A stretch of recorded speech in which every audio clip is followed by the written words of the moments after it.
Swastiastu. Perkenalkan, saya Ketutuni Oktardiani dengan NIM 190305107 dari D3 Analis Kimia.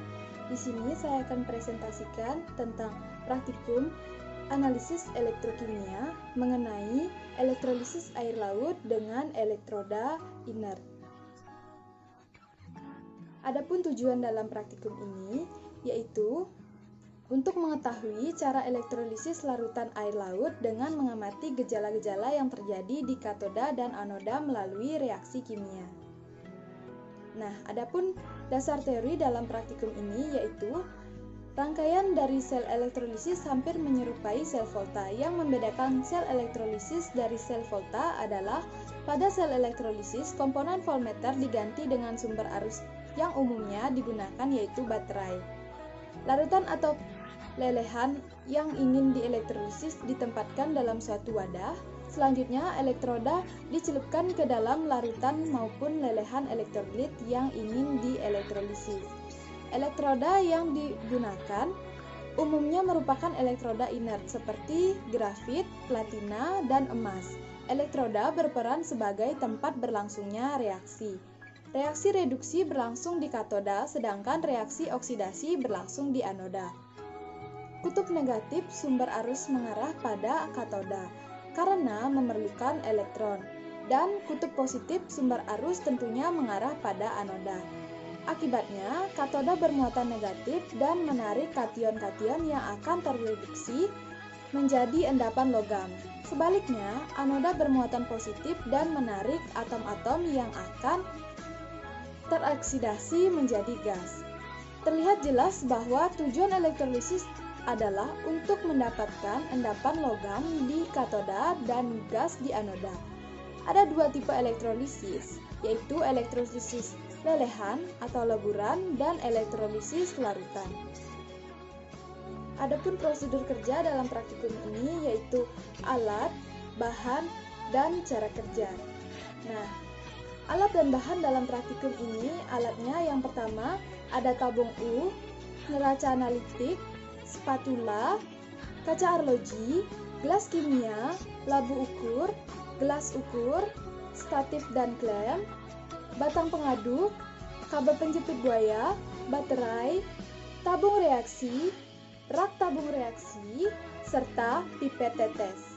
Untuk bahannya ada air laut, aquades, elektroda C, indikator fenolftalin, indikator metil merah, dan etanol. Adapun cara kerja dalam praktikum ini yaitu pembuatan indikator fenolftalin. Pertama, serbuk indikator fenolftalin ditimbang sebanyak 0,1 gram.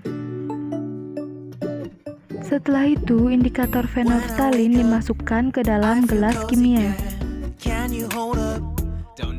Serbuk indikator fenolftalin ditambahkan dengan sedikit etanol.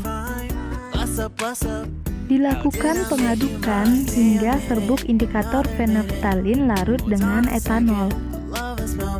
Indikator fenolftalin yang telah larut dimasukkan ke dalam labu ukur.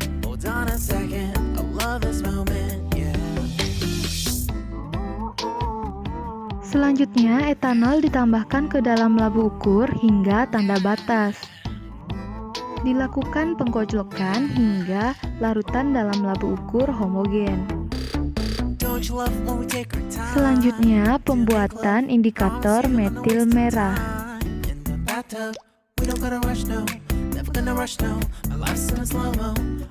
Pertama-tama, serbuk indikator metil merah ditimbang sebanyak 0,1 gram dengan neraca analitik.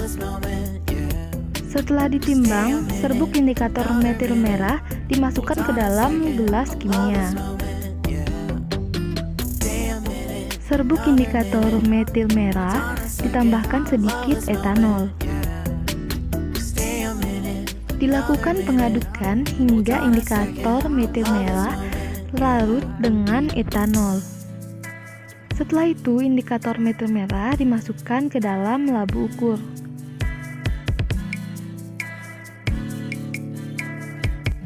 Kemudian ditambahkan etanol ke dalam labu ukur hingga tanda batas.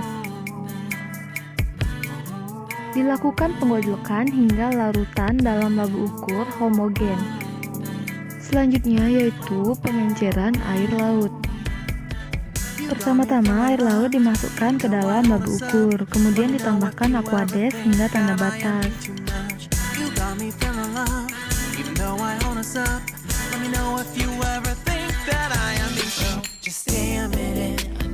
Lalu dilakukan penggojlokan agar air laut dan aquades homogen.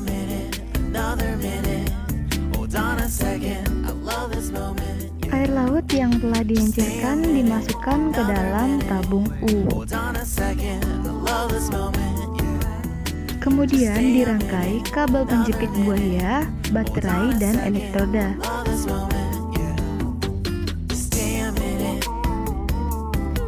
Setelah itu, kedua elektroda dicelupkan ke air laut pada tabung U. Setelah 10 menit, elektroda diangkat dari tabung U.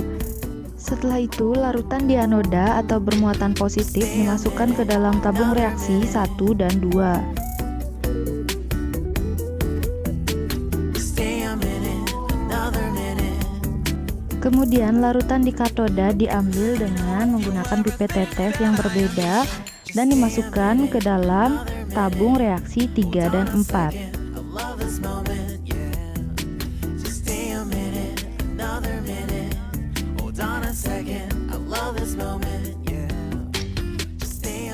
Indikator fenolftalin diteteskan ke tabung reaksi 1 dan 3.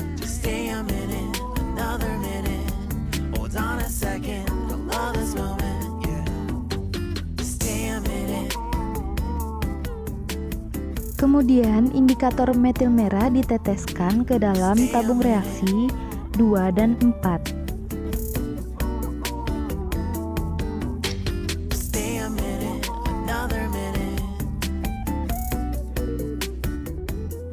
Semua tabung reaksi dikocok atau digoyangkan perlahan hingga larutan di dalamnya tercampur merata atau homogen.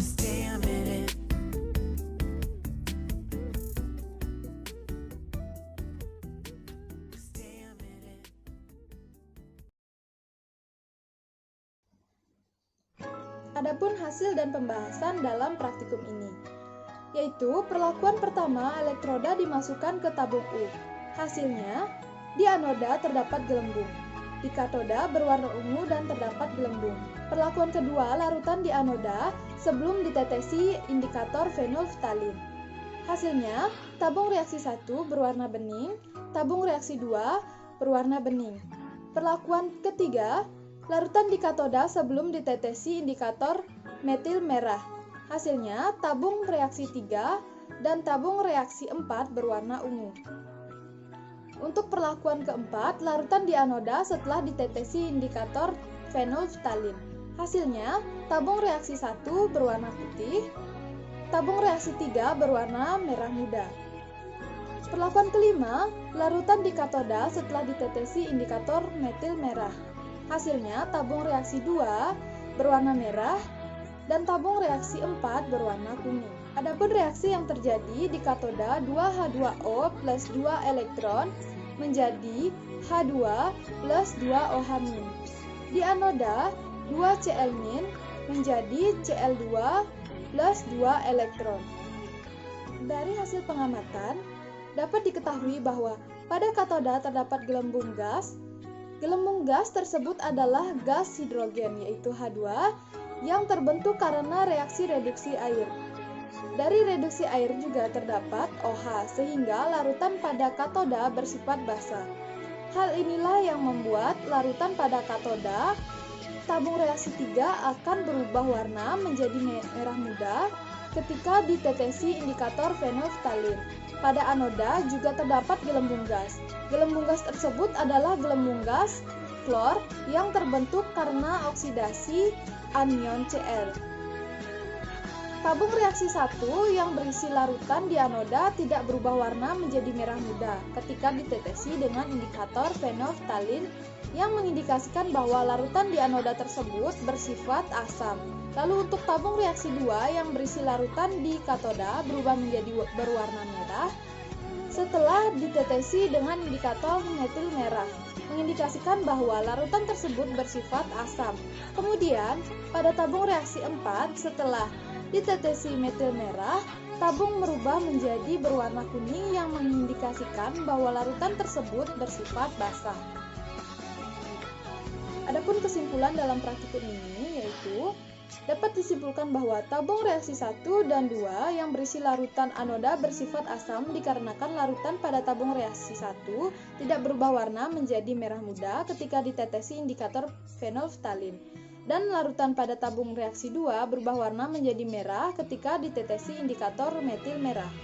Sementara tabung reaksi 3 dan 4 yang berisi larutan katoda bersifat basah dikarenakan larutan pada tabung reaksi 3 berubah warna menjadi merah muda ketika ditetesi indikator fenolftalin, dan larutan pada tabung 4 berubah warna menjadi kuning ketika ditetesi indikator metil merah. Sekian yang dapat saya sampaikan. Mohon maaf jika ada kesalahan. Saya tutup dengan terima kasih dan Om Santi Santi Santi Om.